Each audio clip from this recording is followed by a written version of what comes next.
Hello friends, welcome to career makeup institute. कैसे हैं आप सब? आशा करते हैं आप सब ठीक ठाक से होंगे। और आज जन्माष्टमी का त्यौहार भी है। आपको जन्माष्टमी त्यौहार की बहुत बहुत शुभकामनाएं करियर मेकअप इंस्टीट्यूट की तरफ से। अब ज़्यादा बातें ना करके हम अपना चैप्टर पे फोकस करते हैं। आज का हमारा हिंदी का पहला पार्ट है साखी, जिसको हम स्टार्ट करने जा रहे हैं क्लास 10th का। आइए देखते हैं। पहले थोड़ा सा कवि परिचय देख लेते हैं। कवि परिचय क्या है? कवि हैं इनके कबीरदास जी। उनका जन्म हुआ है लहरतहारा में और काशी में, और मृत्यु हुई है मगहर उत्तर प्रदेश में। अब इसकी पाठ व्याख्या देख लेते हैं। ऐसी बानी बोलिए मन का आपा खोए, अपना तन शीतल रहे औरन को सुख होए। अब इसमें जो सबसे पहले इसके वर्ड मीनिंग देख लेते हैं, शब्द अर्थ देख लेते हैं। बानी का मतलब होता है बोली, और आपा, इसमें आपा का मतलब होता है अहंकार, घमंड, प्राउड। खोई त्याग करना, शीतल होता है शीतल, जिसको हम ठंडा भी कहते हैं और अच्छा भी कहते हैं। औरन का मीन्स दूसरों को, होई का मीन्स होना। अब इसमें क्या बोला गया है? ऐसी बानी बोलिए मन का आपा खोए, अपना तन शीतल रहे औरन को सुख होए। प्रसंग क्या है? हम प्रसंग पढ़ लेते हैं एक बार, क्योंकि आगे जितने भी पैराग्राफ्स होंगे प्रसंग लगभग सबका सेम ही रहेगा। प्रसंग। प्रस्तुत साखी हमारी हिंदी की पाठ्य पुस्तक स्पर्श से ली गई है। इस साखी के कवि कबीरदास जी हैं, जिसमें कबीर जी ने मीठी बोली बोलने और दूसरों को दुख ना देने की बात कही है। वाक्या क्या है? इसमें कबीरदास जी कहते हैं कि हमें अपने मन का अहंकार को त्याग कर ऐसी भाषा का प्रयोग करना चाहिए, मीन्स ऐसी बोली बोलनी चाहिए, ऐसी भाषा का प्रयोग करना चाहिए जिसमें हमारा तन मन भी स्वस्थ रहे, शीतल रहे और दूसरों को भी कोई कष्ट ना हो, अर्थात दूसरों को भी सुख प्राप्त हो। कभी कभी क्या होता है कि हम कुछ ऐसा बोल जाते हैं कि दूसरे का दिल दुख जाता है, तो इसलिए यही कहा गया है इसमें कि हमें ऐसी बानी बोलनी चाहिए, ऐसी भाषा का प्रयोग करना चाहिए जिसमें हमें तो सुख हो, हमें तो शीतलता मिले, लेकिन जो हमारा सुनने वाला है उसको भी शीतलता प्रदान कर सके हम। नेक्स्ट देखते हैं। कस्तूरी कुंडली बसे मृग ढूंढे बन माही, ऐसी घटी घटी राम है दुनिया देखे नाही। मतलब कुंडली का मतलब होता है नाभि, और मृगम का मतलब होता है, आप सबको पता है मृग का मतलब होता है हिरण। घटी घटी मीन्स कन कन में। प्रसंग हम दोबारा रिपीट नहीं करेंगे क्योंकि प्रसंग सबका सेम ही रहेगा। आइए व्याख्या देख लेते हैं। कस्तूरी कुंडली बसे मृग ढूंढे बन माही। कबीरदास जी कहते हैं कि जिस प्रकार एक हिरण कस्तूरी की खुशबू को जंगल में ढूंढता फिरता है, जबकि वह सुगंध उसी की नाभि में है, उसी की नाभि में विद्यमान होती है, परंतु वह इस बात को से बेखबर होता है। और उसी प्रकार संसार के कण कण में हर जगह ईश्वर बसा हुआ है, लेकिन हम मनुष्य क्या करते हैं? हम मनुष्य ईश्वर को ढूंढने के लिए मंदिर, मस्जिद, गुरुद्वारों में और बहुत सारे तीर्थ स्थलों में जाते हैं। कबीरदास जी कहते हैं अगर ईश्वर को ढूंढना है तो अपने मन में ढूंढो सबसे पहले। नेक्स्ट इसकी प्रसंग देख ले। जब मैं था तब हरि नहीं, अब हरि है मैं नहीं, सब अंधियारा मिट गया जब दीपक देखा माही। अब इसमें मैं का मतलब मैं नहीं कि मैं, इसमें मैं का मतलब होता है अहंकार, घमंड। हरि, हरि का मतलब आप सबको पता है, परमेश्वर को हरि बोलते हैं। अंधियारा मीन्स अंधकार। आइए इसका मतलब भी समझ लेते हैं साथ में ही। जब मैं था तब हरि नहीं। कबीरदास जी कहते हैं कि जब इस हृदय में मैं मीन्स अर्थात अहंकार था मेरे अंदर, तो मुझे ईश्वर की प्राप्ति नहीं हुई। परंतु जब हृदय में अहंकार नहीं है तो इसमें प्रभु का वास है। जब परमेश्वर नामक दीपक के दर्शन हुए तो अज्ञान रूपी अहंकार का भी खात्मा हो गया। विनाश हो गया। ये आपको अच्छे से समझ आ गया होगा कि जब हमारे अंदर घमंड होता है तो हम ईश्वर की प्राप्ति नहीं कर सकते। जब कबीरदास जी कहते हैं कि जब अहंकार रूपी मेरे अंदर से अहंकार मिट गया तो मुझको ईश्वर रूपी ज्ञान की प्राप्ति होगी। अज्ञान का अंधियारा मिट गया और ज्ञान का दीपक जल गया। आगे देख लेते हैं। सुखिया सब संसार है, खाए अरु सोवे, दुखिया दास कबीर है, जागे अरु रोवे। इसमें क्या, सुखिया, सुखिया मीन्स सुखी, अरु मीन्स अज्ञान रूपी अंधकार, सोवे मीन्स सोए हुए, दुखिया दुखी, रोवे मीन्स रो रहे। आइए अब इसका मतलब भी समझ लेते हैं।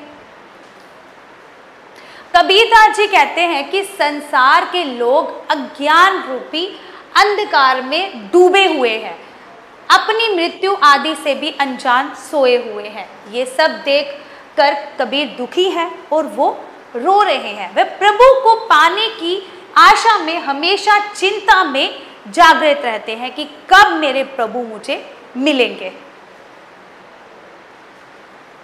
नेक्स्ट देख लेते हैं। विरह भुवंगन तन बसे, मंत्र ना लागे कोई, राम वियोगी ना जीवे, जीवे तो बोरा होए। विरह मीन्स बिछड़ने का मन। अब इसमें बिछड़ना किससे, इसमें ईश्वर से बिछड़ने की बात कही गई है। भुवंगन मीन्स भुजंग सांप और भोरा मीन्स पागल।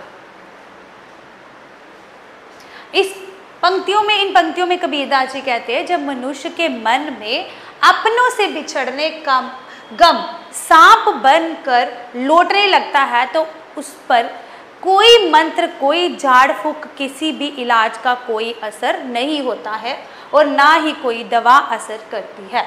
उसी तरह राम अर्थात ईश्वर के वियोग में मनुष्य जीवित नहीं रह सकता और यदि वह जीवित रहता है तो उसकी स्थिति पागलों की तरह हो जाती है।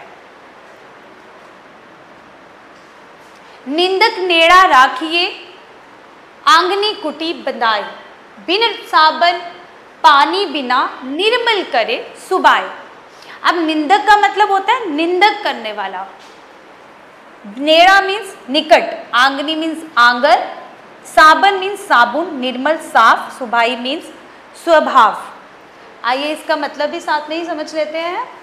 इसमें कबीरदास जी कहते हैं कि हमें हमेशा निंदा करने वाले व्यक्तियों को अपने निकट रखना चाहिए। मतलब कि अगर हमने बुराइयां करने वाले व्यक्ति को, निंदा करने वाले व्यक्ति को अपने पास रखा तो क्या होगा, हमारी जो अंदर की जितनी भी बुराइयां हैं वो उसको धीरे धीरे खत्म कर देगा, बिना साबुन और बिना पानी के। हो सके तो अपने आंगन में ही उनके घर बनवा लेना चाहिए। हो सके तो आप अपने आंगन में ही ऐसे व्यक्ति को कुटिया बनाकर, घर बनाकर अपने पास ही रख लो, अर्थात हमेशा अपने पास ही रखने चाहिए ताकि हम उनके द्वारा बताई गई हमारी गलतियों को सुधार सके। इससे हमारा स्वभाव भी बिना साबुन और पानी के ही साफ हो जाएगा। ऐसा कि अगर हमारे अंदर जितनी भी बुराइयां हैं लेकिन हम उन बुराइयों को नहीं देख सकते, कोई दूसरा जो है वो उन बुराइयों को जल्दी पहचान लेता है। और अगर हम अपने निंदक को अपने पास रख लेंगे और वो हमारी जितनी भी बुराइयां हैं उसको बार बार हमें बुराइयां निकाल कर वो बिना पानी और साबुन के उसको साफ कर देगा, उससे हमारा जो मन है वो निर्मल हो जाएगा। पोथी पड़ी पड़ी जग मुआ, पंडित भया न कोई, एके आशीर पीव का पढ़े सो पंडित होए। अब इसमें क्या शब्द अर्थ है? पोथी मतलब पुस्तक, मुआ मीन्स मरना, भया मीन्स भन्ना, आशीर मीन्स अक्षर और पीव मीन्स प्रिय। अब इन पंक्तियों में कबीरदास जी ने क्या कहा है? कबीरदास जी कहते हैं कि इस संसार में मोटी मोटी पुस्तकें, किताबें पढ़कर कई मनुष्य मर गए परंतु कोई भी मनुष्य पंडित नहीं बन सका। यदि किसी व्यक्ति ने ईश्वर का एक अक्षर भी पढ़ लिया, ईश्वर प्रेम का एक अक्षर भी पढ़ लिया होता तो वह पंडित बन जाता। अर्थात ईश्वर प्रेम ही एक सच है, इसे जानने वाला ही वास्तविक ज्ञानी है। अब इतनी मोटी मोटी पुस्तकें हम अपने पास रख ले, अपनी किताबें पूजा रूम में रख ले, लेकिन उसको हम पढ़ने से हम ज्ञानी नहीं बन जाएंगे। हमें उस ज्ञानी बनने के लिए ईश्वर प्रेम ही एक ऐसा सच है जिसे जानने वाला वास्तविक ज्ञानी है। हम घर जालिया आपन लिया मुराड़ा हाथी, अब घर जालो तास काजे चले हमारे साथी। शब्द अर्थ है जालिया मीन्स जलाया, आपना मीन्स अपना, मुराड़ा मीन्स जल्दी हुई मशाल, जालो जलाओ, तास का उसका। क्या कहना चाहते हैं कबीरदास जी इन पंक्तियों में, आइए देखते हैं। कबीरदास जी कहते हैं उन्होंने अपने हाथों से अपने घर को जला दिया है, अर्थात उन्होंने मोह माया रूपी घर को जलाकर ज्ञान प्राप्त कर लिया है। अब उनके हाथों में जलती हुई मशाल लकड़ी है, यानी ज्ञान है। अब वे उसका घर जलाएंगे जो उनके साथ चलना चाहते हैं, अर्थात उसे भी मोह माया से मुक्त होना होगा जो ज्ञान प्राप्त करना चाहते हैं। मतलब कहने का तात्पर्य ये है कि उन्होंने कहा कि मैं तो अपने हाथ में मशाल लिया, अपना घर तो मैंने जला लिया है। घर जलाने का मतलब ये नहीं है कि उन्होंने अपना घर जला लिया है, उन्होंने ये कहा है कि जो मोह माया है मैंने उसको जला दिया है। अब जो मेरे साथ चलना चाहते हैं, अब उनके हाथों में जलती हुई मशाल है, यानी ज्ञान है। अब अंधकार रूपी जो अज्ञान है उनको तो उन्होंने जला दिया, अब उनके हाथ में मशाल है, मशाल ज्ञान रूपी मशाल। अब वे उसका घर जलाएंगे जो उनके साथ चलना चाहते हैं, अर्थात उसे भी मोह माया से मुक्त होना होगा जो ज्ञान प्राप्त करना चाहते हैं। तो ये थी सारी पंक्तियां कबीरदास जी साखी, पाठ साखी में से।